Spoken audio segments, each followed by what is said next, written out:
εκείνη την ημέρα, τις 2 Σεπτεμβρίου, ήρθε ένα αυτοκίνητο, κάθε Σάββατο έριχνε χλώριο στο νερό, εδώ στην Καμάρα, στο υδραγωγείο. Κατέβηκαν από το βουνό οι αντάρτες και ρίξανε στο Γερμανό, σκοτώσανε, όπως είχα ακούσει έναν, δεν ήμασταν εκεί εμείς, και έναν τραυματίσανε. Φυσικά η εντολή ήταν πανταχού παρόν, όπου δείτε Γερμανό χτυπάτε. Οι άντρες ήταν όλοι στη δουλειά, στα χωράφια. Όλοι. Όπως ο μπαμπάς ο δικός μου, ο αδερφός μου, στη δουλειά. Ο Χρουφιάτης ήταν το κύριο σημείο της Αιμαϊκής Οργάνωσης. Από εκεί τροφοδοτούσαν, στέλνανε ειδήσεις ακόμα και στη Μέση Ανατολή. Ερχόταν φάλαγγα τα αυτοκίνητα. Τους είδαμε που ερχόταν. Και μόλις φτάσανε στην Καμάρα φύγαμε όλοι. Δηλαδή, όσοι ήταν να φύγουν. Οι άλλοι έλεγαν, τώρα γέρος είμαι εγώ, γυναίκες, παιδιά μικρά, ξέρω εγώ, τι θα κάνουν.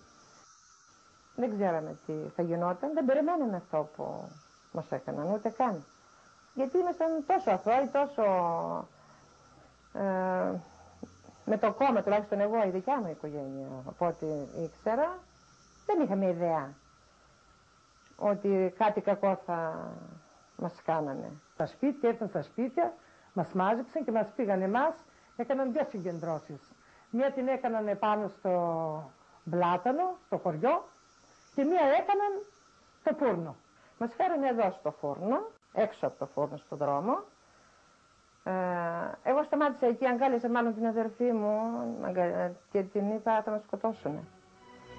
Και με λέει η αδερφή μου, όχι, τα μικρά δεν θα τα σκοτώσουν, εμάς. Στους μεγάλους.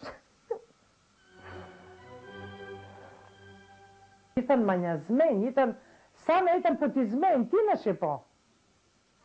Και ανοίγουν τις πόρτες του φούρνου και ξεκινήσαμε. Εμείς ήμασταν στη σειρά με τη μαμά μου και την αδερφή μου σχεδόν πρώτη. Και ο πρόεδρος με την οικογένειά του και άλλοι. Και ανεβήκαμε στο ζυμωτήριο. Οι πρώτοι μας ανεβάσανε πάνω στο ζυμωτήριο. Και αφού γέμισε το ζυμωτήριο, δεν ξέρω πόσα χώρες το ζυμωτήριο, αφού γέμισε πάνω, ύστερα τους βάλανε τους υπόλοιπους κάτω. Μέσα στο φούρνο βέβαια, κάτω. Μας λένε καθίστε όλοι, καθίσαμε κάτω. Ήρθε ένας πραγματοσφαλίτης, έστησε το πολυβόλο μπροστά στην πόρτα και άρχισε να πυροβολεί. Εγώ ήμουν φυσικά πρώτη, μάλλον άκουγα ένα κοριτσάκι δίπλα μου που έκλαιγε και αυτό και κρυφά έλεγε τη μαμά του, γιατί δεν φύγαμε, αν ήθελες εσύ να σκοτωθείς, να σκοτώνωσαν, εγώ ήθελα να πάμε να κρυφτούμε στα μπέλια, άκουσα, και εκεί που το σταμάτησε, γιατί σκοτώθηκε η κοπέλα δίπλα μου. Όταν μπήκαμε μέσα στο φούρνο, αφού σε ένα διάστημα που δεν είχαμε σκοτωθεί κανένας εμείς και ήμασταν εκεί, μόνο αυτό έκανε, γύρσει προς στον Άγιο Γιώργο, έχουμε ένα παρακλήσι έξω και έκανε το σταυρό της και λέει εγώ θα πάω, γιατί αυτοί πρέπει να ήταν εδώ χτυπημένοι. Έτρεχαν τα αίματα, αλλά εγώ πού να καταλάβω τώρα πάνω στον πανικό και σε αυτό.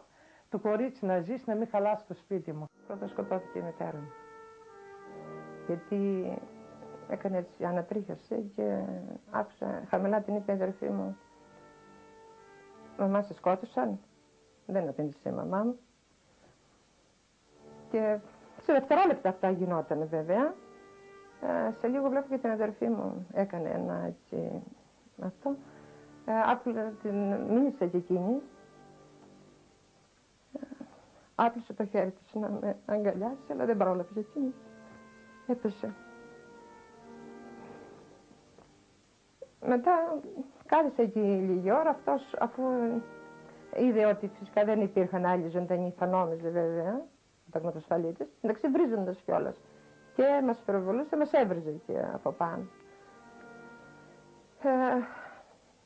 Καθόμασταν εκεί, σε λίγο βλέπω έρχονταν, μας έριξαν χόρτα, δεμάτια από τους τάβλους, πήραν χόρτα και μας έριξαν επάνω στις πλάτες μας, όπως ήμασταν όλοι. Μας ρίξανε χόρτα και βάλανε μια σκόνια, δεν ξέρω τι ήταν, και βάλανε φωτιά.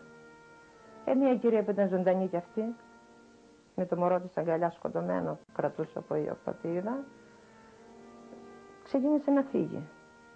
Πιάστηκα κι εγώ πίσω από τη ρόμπα της, μικρή, είμαι 10 χρονών, εκείνη ήταν ολόκληρη γυναικάρα, ήταν σωματική πάρα πολύ.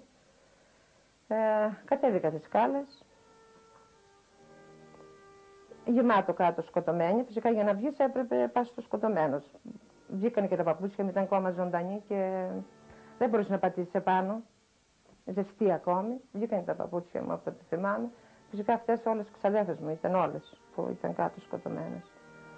Βγαίνοντας αυτή η κυρία τον κατόφλιο να βγει έξω στην αυλή, είχε ταγματοσφαλίδες. Πού πας κυρία μου, ακούω τις λένε, της δίνουν μια με το μαχαίρι.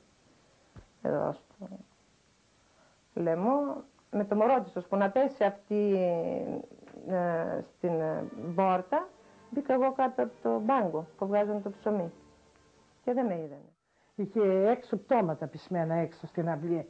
Έπεσε εκεί. Αλλά ύστερα αφού είδα που άρχιψαν ο φούρνος να καίει και να πέφτουν, ο φούρνος όταν λέμε ήταν το οίκημα.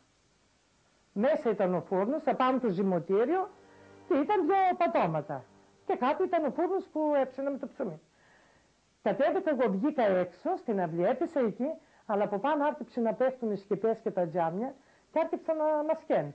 Τότε σηκώθηκα εγώ και έτρεξα να πάω πίσω εκεί που ήταν ο μπαχτσές, που είχαμε ένα μπαχτσεδάκι πίσω από το φούρνο.